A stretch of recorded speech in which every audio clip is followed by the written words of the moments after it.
¿Amar y querer es lo mismo? ¿Lo dicen por experiencia? ¿Porque lo dice José José? ¿Porque lo dice la Biblia? ¿O por qué lo dicen? ¿Por qué amar y querer no es lo mismo? Bueno, José José tiene esta canción, ¿verdad? Titulada Amar y Querer, una canción famosísima que lleva este título, y en esa canción él dice que amar es sufrir, mientras que querer es gozar. Y que el que ama sirve y da su vida, pero el que quiere, pues no quiere ni sufrir ni dar su vida. Y el que ama lo da todo, y el que quiere no quiere ni siquiera llorar. Y que el querer pronto puede acabar, pero que el amor no conoce. Díganlo, hermano, yo sé que se la saben, El amor no conoce final. Aunque no hay que creerle mucho a ese señor, porque luego él mismo cantó que el amor acaba, ¿no? Entonces es medio chismosillo, no le crean tanto. Pero bueno, en líneas generales no está tan lejos de la verdad. En realidad, amar y querer son dos cosas muy distintas hasta en su definición.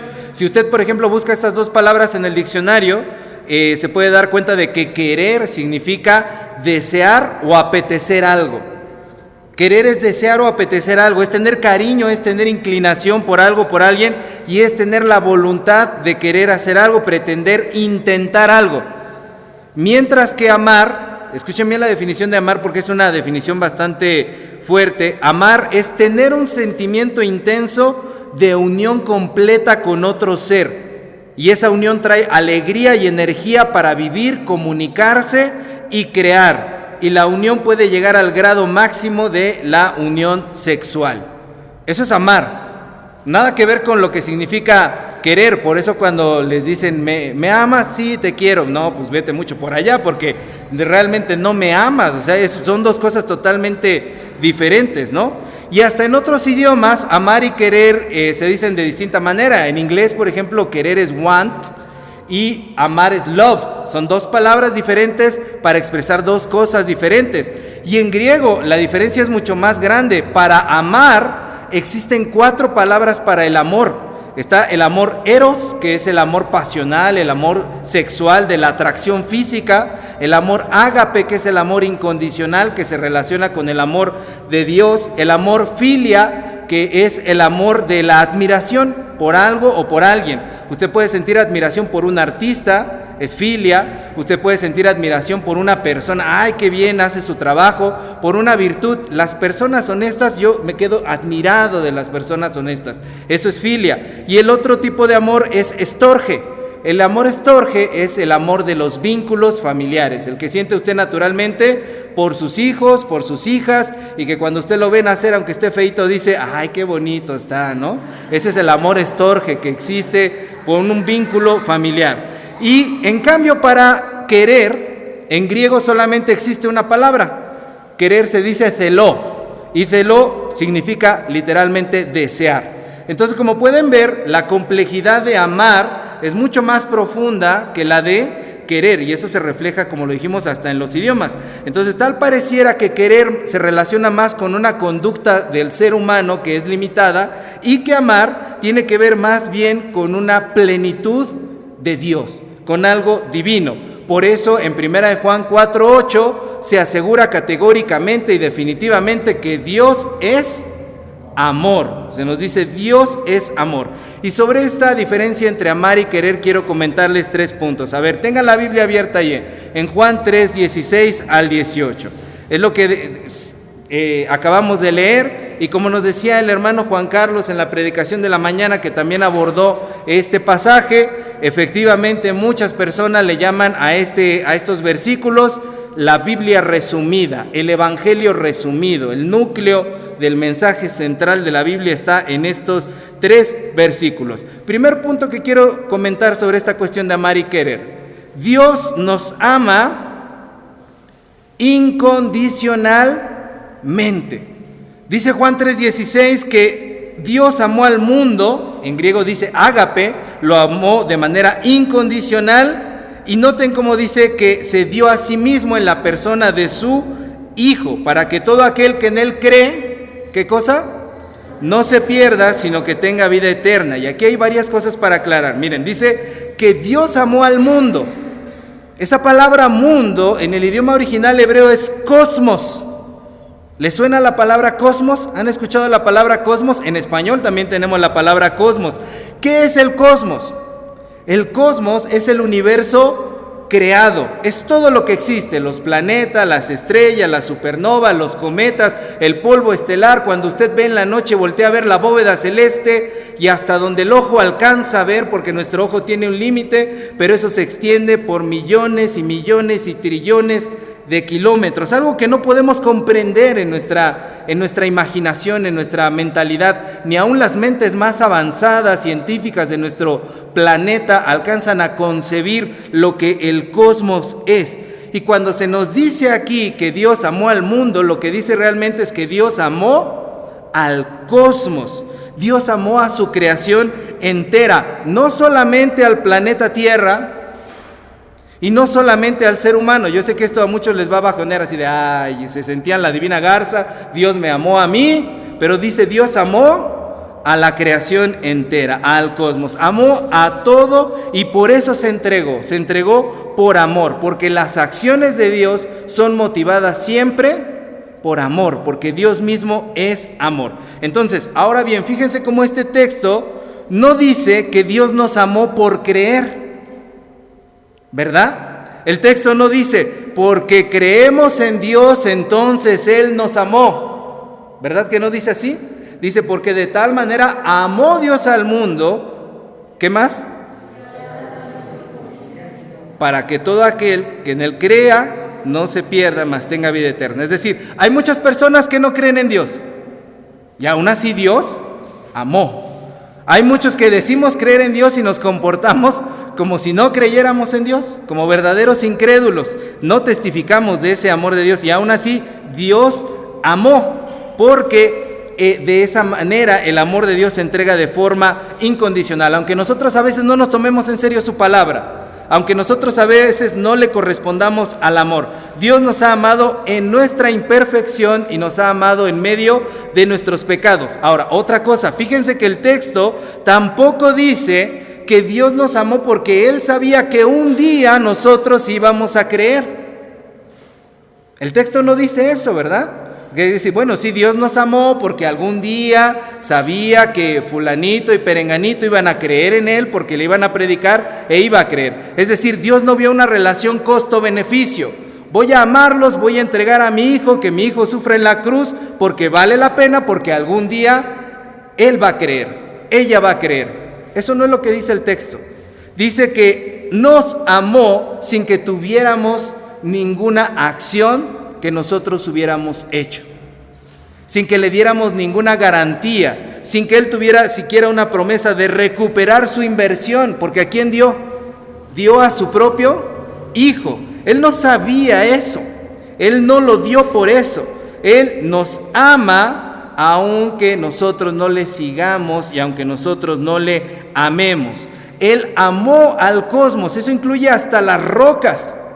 Y a veces las rocas cumplen mejor su función que nosotros como hijos de Dios. Sin embargo, Dios amó de manera incondicional. Ese es el primer punto. Segundo punto, el amor de Dios es incondicional porque quiere producir en nosotros lo mejor de nosotros. Dios quiere producir en nosotros lo mejor de nosotros. El amor de Dios no tiene condiciones, pero el amor de Dios sí tiene un propósito. Muchos propósitos. El amor de Dios tiene bastantes efectos. ¿Qué produce el amor de Dios? ¿Para qué bajó Dios a la tierra? ¿Para qué bajó hacia nosotros?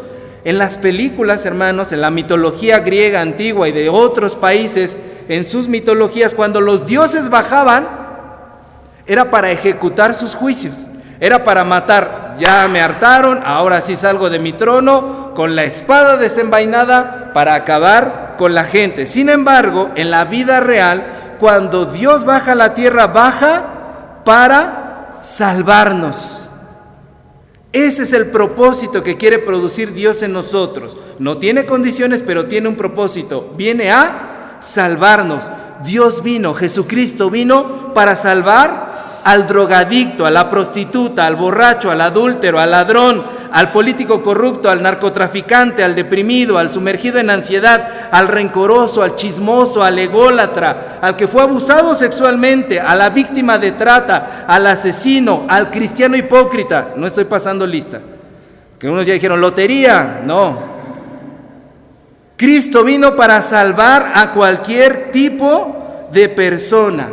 El Hijo de Dios vino para transformarnos, para cambiarnos, para hacernos a todos nuevas criaturas. De manera tal que no puede existir una persona que diga, yo no necesito de Dios. Yo siempre he vivido en la iglesia, desde que soy chiquito yo me acuerdo que me llevaban al templo, tomaba yo la comunión, participaba en los cultos y yo no necesito de Dios para nada. No necesito salvación, yo ya soy salvo, yo ya conozco al Señor, no necesito de Dios para salvarme. Nunca he sido una mala persona. Malos los políticos, malos los asesinos, malos los etcétera. No, Cristo vino para salvarnos a todos nosotros. ¿Y de qué nos vino a salvar? No solamente nos vino a salvar del pecado y de la muerte, que eso es muy cierto y es lo primero. Y decimos, Cristo nos salvó del pecado, amén. Cristo nos salva de la muerte, amén. Tenemos esperanza en una nueva vida, pero también Cristo nos salva de la mediocridad. Cristo no quiere que nosotros seamos mediocres. Cristo no quiere que nosotros nos quedemos a medias en las cosas, que seamos resultones, chambones, que nada más hacemos las cosas por hacerlas, alá y se va. No, Cristo nos viene a salvar también del egoísmo. No vivimos para nosotros mismos, vivimos para dar nuestra vida también a los demás. Ama a tu prójimo como a ti mismo. El Señor te viene a salvar del egoísmo. Cristo vino para salvarnos de nuestros sentimientos. Los jueves estamos llevando unas reflexiones medio densas, medio intensas sobre cómo estamos a veces presos en nuestros sentimientos. Cristo vino a salvarnos de nuestros sentimientos porque nuestros sentimientos muchas veces son una cárcel. Cristo vino a salvarnos de nuestros problemas. Es por eso que los cristianos proclamamos con esperanza, con fe, ¿tienes problemas? Jesucristo es la solución. No porque sea la varita mágica, abracadabra, y se acaban los problemas, sino porque cuando tú te agarras de Cristo, puedes ver tus problemas de otra manera y puedes llegar a resolverlos. Cristo vino a salvarte de tus carencias. Tenemos tantas carencias emocionales, hermanos, que a veces las llenamos. Ahorita estaba diciendo Daniel algo que él decía que no era un sermón, pero era el sermón. De hecho, lo que él estaba diciendo, que a veces esas carencias las llenamos con otras cosas, en muchos otros lugares, con amistades, con salidas, con vicios, con ciertas relaciones. Pero Cristo vino a salvarnos a nosotros de nuestras carencias. Cristo, en resumen, vino a salvarnos de nosotros mismos. Y eso es lo más grande que puede existir. Ese amor del Señor produce en nosotros el poder salir de nosotros. Su amor produce que podamos como seres humanos dar lo más hermoso que podamos dar de nosotros mismos. Entonces, por ejemplo, por eso es que Efesios 4:28 asegura lo que asegura. Por favor, abra su Biblia en Efesios 4:28. Quiero que me ayude a leer esa parte de Efesios 4:28 que complementa muy bien lo que estamos diciendo. A ver, Efesios 4, versículo 28. Lo leemos juntos. Dice: el que hurtaba no hurte más, sino trabaje, haciendo con sus manos lo que es bueno, para que tenga que compartir con el que padece necesidad. ¿Se dan cuenta de lo que está diciendo aquí?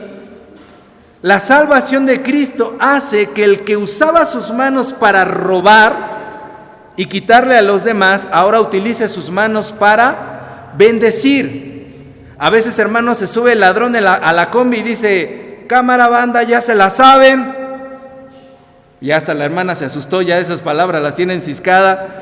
Se suben a la combi y dicen eso, y ellos no saben si ese día tú traías dinero o no traías dinero, realmente cobraste, ese celular lo acababas de comprar, o realmente no tienes ni para el pasaje, apenas estabas completando tus moneditas para el pasaje, pero al asaltante no le importa, él se sube y roba. Es democrático, roba parejo, ¿verdad? A todos. Sin embargo, dice aquí que ahora el que robaba de esa manera va a utilizar sus manos para darle al necesitado. Esta es la transformación que hace Cristo. Esta es la transformación que hace el Señor. El amor de Dios produce lo mejor de nosotros. El que se pensaba que era la peor escoria de la sociedad puede transformarse en alguien que salva vidas. El que destruyó algo puede convertirse en constructor. El que estaba perdido puede venir a la vida. El que no tenía solución puede ofrecerle ahora soluciones a los demás. Este es el Evangelio, hermanos. Y es lo que nosotros predicamos como metodistas. Una de nuestros fundamentos teológicos, de nuestras fuentes teológicas, a ver los que terminaron el curso de probandos, es la Biblia, la razón, la tradición y la experiencia. Significa que vivimos en carne propia lo que decimos de nuestro Dios. Este es el Evangelio. Cristo quiere producir en ti lo mejor. La pregunta es, ¿tú disfrutas ese amor de Dios? ¿Estás convirtiéndote en la mejor persona que puedes ser? ¿Estás permitiendo que Dios saque de ti lo mejor que Él pueda sacar de ti? Porque Dios te creó hermoso. Los metodistas creemos que antes de una perdición y una imagen caída del ser humano, hubo una imagen perfecta. Los seres humanos fuimos hechos a imagen y semejanza de Dios. Lo que quiere hacer Jesús es reconstruir esa imagen, hacernos otra vez a su imagen y semejanza. Segunda cosa, el amor de Dios produce en ti lo mejor. Tercera cosa, esta muestra de amor gigantesca, incondicional, que quiere sacar lo mejor de ti de parte de Dios, produce en ti una respuesta. Inevitablemente produce en ti una respuesta. A ver, regrésense a Juan, por favor. Juan 3. Estamos en el versículo 18. Vamos a leer de nueva cuenta el versículo 18 para que entendamos qué respuesta puede producir. Produce una de dos, dice Juan. Leemos juntos, dice: el que en él cree no es condenado, pero el que no cree ya ha sido condenado, porque no ha creído en el nombre del unigénito Hijo de Dios. Este amor produce en ti o creer o no creer. O crees en Dios o no crees en Dios. Yo coincido con Juan. Estas son las únicas respuestas posibles. Con Dios o es sí o es no. Y siempre les digo, si no es sí, es no. Si es, pero es que nada, es no. Si no estás convencido, es no. O es sí o es no. Con Dios no hay medias tintas, con Dios no hay términos intermedios. O crees o no crees. Y no es que Dios te condene, sino que dice que por no creer, tú solo te condenas, tú solo te autocondenas. Pero necesito explicar una palabra de aquí. Para el Evangelio de Juan, para el escritor de este Evangelio, creer no es un acto intelectual. No es aceptar con la mente una ideología a un partido político y estar de acuerdo con ellos. Sí, yo le voy a los rojos, estoy muy de acuerdo con las ideas de los rojos, voy a votar por los rojos, a propósito de este día. No significa eso creer en el Evangelio de Juan, porque mucha gente piensa que tiene fe, pero lo ve así. Sí, a mí me convencen las ideas de la iglesia metodista y yo por eso voy para allá. Me convence, sí, estoy de acuerdo con ellos, con su ideología. Los otros no me convencen tanto. No. Creer para Juan significa amar. Es responder con todo el ser. Es amar a Dios. No solamente es creer que lo que Él dice es verdad, sino es dar la vida por esa verdad. Y esa es la gran diferencia. Y cuando tú no crees, realmente no amas a Dios. Nada más lo quieres. Tienes buenas intenciones para con Él. Pretendes seguirlo, como decíamos de la definición de querer. Sientes un deseo de estar con el Señor, pero amor no es, porque el amor es la unión completa y perfecta. Entonces, querer, no creer, es querer, es pretender seguir al Señor. estar más o menos allí, intentar seguir tantito a Jesús, no tanto porque yo no soy tan fanático, ¿no? Yo veo al hermano fulano, la hermana sutana, ya están viejitos, ellos son fanáticos, ellos sí, pues no tendrán otra cosa que hacer en su casa, yo no tanto. Eso es la diferencia entre amar y querer, es creer o no creer en el Señor. De manera que este amor sin condiciones, hermanos, este amor que produce en nosotros lo mejor, nos plantea el día de hoy una pregunta: ¿vas a amar a Dios o lo vas a seguir queriendo? Y decía por ahí una canción: y te vas a quedar queriendo, chiquitita, y te vas a quedar ahí queriendo toda tu vida. Pero lo que el Señor nos invita es a que lo amemos, porque amar a Dios es disfrutar el amor de Dios. Este es el Evangelio. Dios nos ama. Amemos a Dios. Amén. Póngase de pie, vamos a orar. Amado Señor, gracias porque hablas a nuestro corazón. Tú nos amas con amor incondicional, Señor. Tú no miras nuestras faltas. Tú no miras nuestras dudas. Tú no miras, Señor, nuestras deudas. Tú no miras, Señor, lo malo en nosotros. Tú nos amas, sin importar lo que hayamos hecho. Tú nos amas para que tu amor produzca en nosotros lo mejor. Señor, queremos amarte. Vamos a amarte. Señor, te amamos. Queremos corresponder al amor que tú nos has dado. Permítenos, Señor, que ese amor sea verdadero, sea duradero, y que ese amor dirija nuestras vidas por siempre hasta que estemos contigo. En Cristo Jesús. Amén.